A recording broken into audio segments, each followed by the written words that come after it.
Hello बच्चों, चलिए प्रश्न को पढ़ते हैं। बिंदु A bracket 5 comma minus 1 comma B bracket 7 comma minus 4 comma 7 comma C bracket 1 comma minus 6 comma 10 तथा बिंदु डी ब्रैकेट -1 -3 शीर्ष हैं।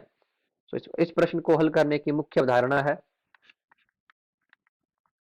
मुख्य अवधारणा इस प्रश्न में हमें बताना है कि ये जिस चतुर्भुज के शीर्ष हैं वो वर्ग है, आयत है या समचतुर्भुज है या इनमें से कोई नहीं है। तो ये ज्ञात करने के लिए हम एक दूरी सूत्र का प्रयोग करेंगे और वो होता है वर्गमूल x2 माइनस x1 का वर्ग प्लस y2 माइनस y1 का वर्ग प्लस z2 माइनस z1 का वर्ग। इस सूत्र से हम ये ज्ञात कर पाएंगे। तो चलिए स्टार्ट करते हैं।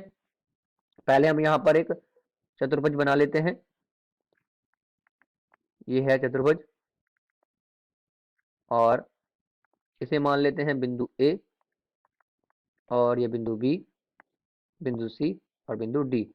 और इनके निर्देशांक है, बिंदु ए के निर्देशांक है 5 कोमा -1 कोमा 1, बिंदु बी के हैं 7 कोमा -4 कोमा 7 और बिंदु सी के हैं 1 कोमा -6 कोमा 10 और बिंदु डी के हैं -1 कोमा -4 कोमा 4। पहले अब हम इनके बीच की दूरी निकालते हैं, बिंदु ए और बी के बीच की, फिर बी और सी के, एंड सी और उसके बाद सी और डी और उसके बाद ए और डी। तो पहले हम निकालते हैं बिंदु ए और बी के बीच की दूरी, दूरी सूत्र से। तो यहाँ हो जाएगा ए बी बराबर अंडर रूट सिंपल। हमें ये जो सूत्र है हमारा, इसमें हमें मान रखना है और यहाँ पर जो x2 है वो है 7 और x1 है 5। तो इस तरीके से इनका यहाँ मान रख देते हैं। तो जाएगा 7 माइनस 5 का वर्ग प्लस -4 प्लस 1 का वर्ग, क्योंकि यहाँ पर माइनस आएगा और यहाँ पर -1 है y1, तो वो माइनस माइनस प्लस हो जाएगा प्लस 7 -1 का वर्ग और यहाँ से आ जाएगा, इसको हल करते हैं, 2 का वर्ग प्लस -3 का वर्ग प्लस 6 का वर्ग और यहाँ से आ जाएगा 4 प्लस 9 प्लस 36। तो यहाँ ए बी वर्गमूल के अंदर यहाँ आ जाएगा 36 और 4 40, 40 और 4 49 और 49 का वर्गमूल होता है 7। अब हम निकालते हैं बी सी। तो यही दूरी सूत्र से हम यहाँ इनके मान रखते चले जाएंगे। यहाँ आ जाएगा 1 माइनस 7 का वर्ग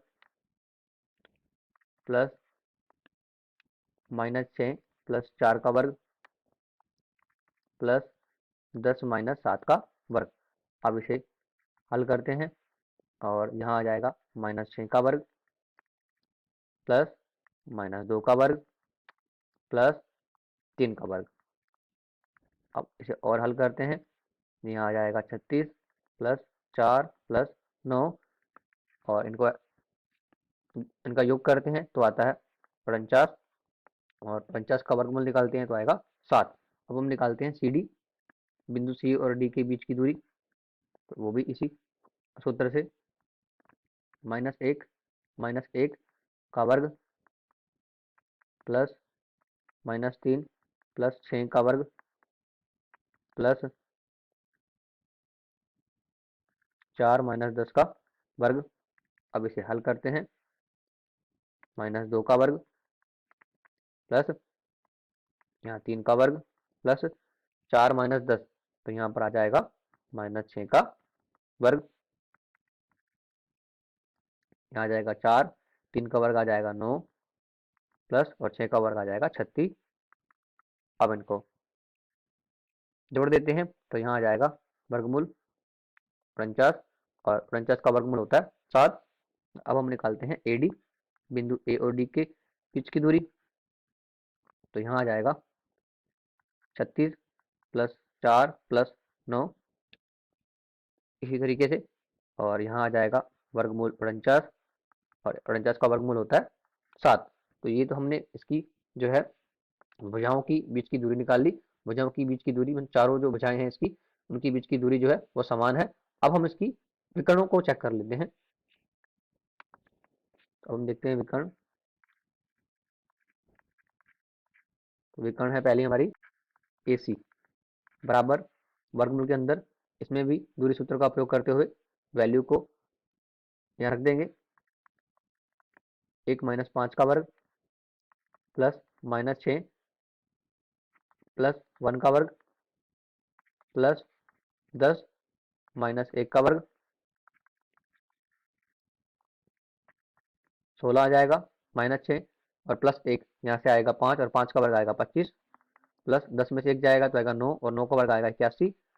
और अब यहाँ वर्गमूल के अंदर आ जाएगा 122। और दूसरी विकर्ण BD को हम निकाल लेते हैं वर्गमूल के अंदर। यहाँ आ जाएगा 64 प्लस 1 प्लस 9 बराबर वर्गमूल के अंदर 74। तो अब हमने देखा कि इसकी जो भुजाएं थी AB वो बराबर थी BC के और यह बराबर थी CD के और यह बराबर थी AD के, लेकिन इनकी जो विकर्णें हैं विकर्ण एक दूसरे के बराबर नहीं थी। मतलब विकर्ण AC बराबर नहीं है विकर्ण BD के। तो हम जानते हैं कि वर्ग के अंदर जो है विकर्णें भी क्या होती हैं, बराबर होती हैं, लेकिन यहाँ पर विकर्ण जो है बराबर नहीं है। लेकिन इसकी जो